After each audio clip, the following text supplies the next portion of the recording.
This is your cooling tower controller. Main things to point out here on your main home screen, you have your connectivity, amount of cycles in the tower. Your LumiTrack is this tank here. So your LumiTrack is literally the amount of inhibitor that is in the system. That is think of it as a highly concentrated soak for cooling towers. It prevents scale and corrosion of the tubes. It's pretty much one of our main products. So it has, in the product, it says LT, whatever product it is, that's the trace product. So this probe right here reads the exact amount of trace product that's in the cooling towers at all times. So as you have more heat load, more evaporation, it's going to make those adjustments automatically. The next one is ORP. ORP stands for Oxidation Reduction Potential. In simple, plain English, that's how much oxidizer or chlorine you have in the system to kill bacteria.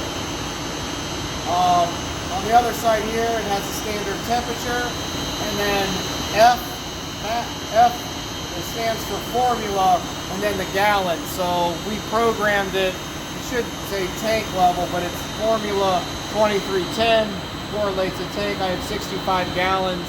Again, it's like in the boiler room, you've got an ultrasonic meter that goes into a power supply box. If that ever is reading incorrectly, you would power that on and off. Up here, which I didn't show this in the boiler room, but this is your router. It's pretty much like a cell phone. It sends all the data to the web and also the alarms, which we'll probably cover in another video. Within here, if you ever have to test the relays, you can just click on. So the way this controller is programmed, every little arrow goes to each particular button. So relays goes down to 0. And in here you can see the total amount of runtime since we preset it. And also if you need to manually check a pump, so let's just check the LumiTrack pump, the inhibitor. Hey, I want to make sure it's primed and pumping. Now you can pan over and see the tube is shaking, is going up into the injector. Again, if you ever have to prime it, you can open up the prime, you make sure that it's open, and then close it back. Things to look out for. Also, you can check the bleed valve. So another important thing to remember, this bleed valve gets power from this cord right here. This actual power supply for the blowdown valve that's on the wall over there. Actually, I'll go point it out. Here. The blowdown valve over here. So go ahead, let's energize it so that you can see, hey, we want to check to make sure the blowdown is working correctly. You can hit it one time and it puts it to hands on. So you can see it turn the valve, manually turn, and now we're running water. It also has a good little visual flow. Right here, it's got a little flow meter. See it spinning, keep the camera on it. I'm going to go forward with it.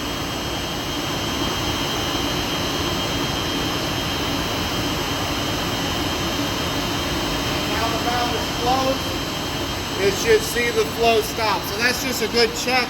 If for some reason the connectivity is low, right? Hey, first check should be, is my blowdown valve not seated right? Is something wrong?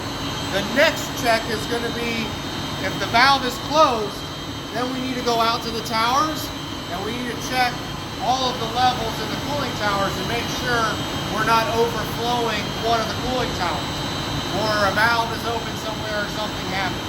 So that's your corrective action if you have low conductivity. Your corrective action for high conductivity is make sure that freaking valve is open and blowing down.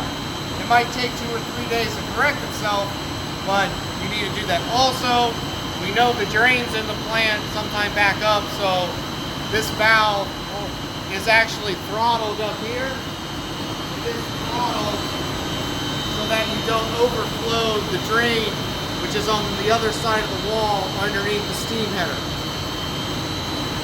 Okay? If for some reason there's an emergency, you can bypass all of this right here by turning that valve open. In emergency.